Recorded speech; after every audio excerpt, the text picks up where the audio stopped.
I'm not a prophet of doom, and as I respect God and I respect myself and I respect your trust for me, so if I stand here and I tell you things, especially I'm prophesying, I make sure that I know what I'm saying. I saw something about next year that will make you need this message, because what I saw is going to be a time of turbulence and serious challenge for believers. I'm not a prophet of doom. My teaching grace is enough for me like that. I mustn't prophesy. But if I open my mouth and I tell you something, you just believe it. So don't ignore when you see God bring things like this. He's redeeming the future. There is something he has seen. You see that now? I saw many people folding their companies, and people, both father and mother, losing jobs at the prime, not even knowing what to do. PTA meetings happening, and teachers are saying, you cannot drive our children. Why don't you structure the payment? When I saw that thing, my heart, I said, God, what is the meaning of this? When God shows things like this, it's not to put fear, but he's showing it so that believers can be prepared. Now you have something on ground. God has shown you mercy. I wish I had the time. I would have taught you on financial carelessness.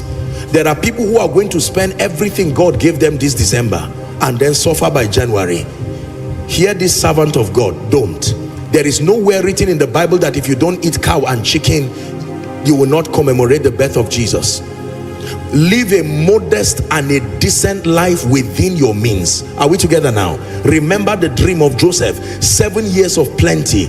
If you have the money, fine, you, God bless you. But for many of us, who, especially those that the year has been rough, there is a mindset people have that once it is Christmas, burn everything you have, finish all the money, live a fake and a false life, carry your family and go around the world, and then return back and suffer. That's not a wise bargain. For someone, God is helping you to now begin to be frugal. Another thing I would have thought about is living a fake life. One of the major reasons, a fake life is very expensive. Write it down. A fake life is very expensive. It takes so much to fund a fake life, and once you start, you must maintain it. A fake life is very expensive.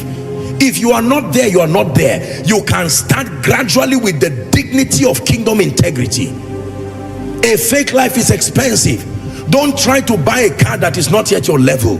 Don't try to go and live in a house that is not yet your level. You are living in a house that you are owing 3 years rent now. You can't pay back. It's a sign you are not yet there. Get out of that place and look for a decent place. Hallelujah. There are some of us, you do not yet have the means to start gathering people and celebrating elaborate birthdays, elaborate occasions. No, be patient. God is bringing you there. Even for schools, as much as I would want you to educate your children at the highest level, you must be wise and keep them within your budget. Find the best school that your budget can afford. If your child is on scholarship, that is fine. Otherwise, find the budget, the school that your budget can afford. But by all means, Koinonia, please hear me, great disaster is going to befall many, and there are many who will begin to tour the corridors of compromise because of this finance thing. I shall not want is not just a prophetic declaration, it is a declaration that comes with responsibilities. And the responsibility is learn all you can. Now that God has given you a good job, don't waste your salary that is coming. Learn all you can about investments. Are we together now? Meet intelligent people with integrity who know what they are saying, not people playing games all around the internet, deceiving and fooling people. Don't fall prey to some of these things. Seek counsel. There are 5 kinds of investment you must make in your life. Number 1 is your spiritual investment. Number 2, investment in your mind. Let me give you this and then we'll wrap up. 5 kinds of investment. Number 1, your spiritual investment. When I talk of investments, I'm not just talking of putting money. Your relationship with Jesus is a potent investment that has returns, even financial returns. Number 2, mental investments. What you store in your mind is there.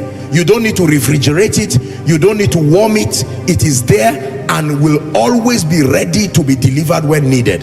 Number 3, invest in your health and your well-being. It's an investment. Invest in your health and your well-being. It's often said that people deteriorate their health to make money, then they use the money they have made to now maintain their health that is now deteriorated.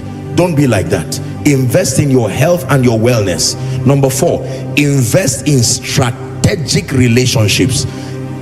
Relationships are an investment. They bring returns, mighty, marvelous returns.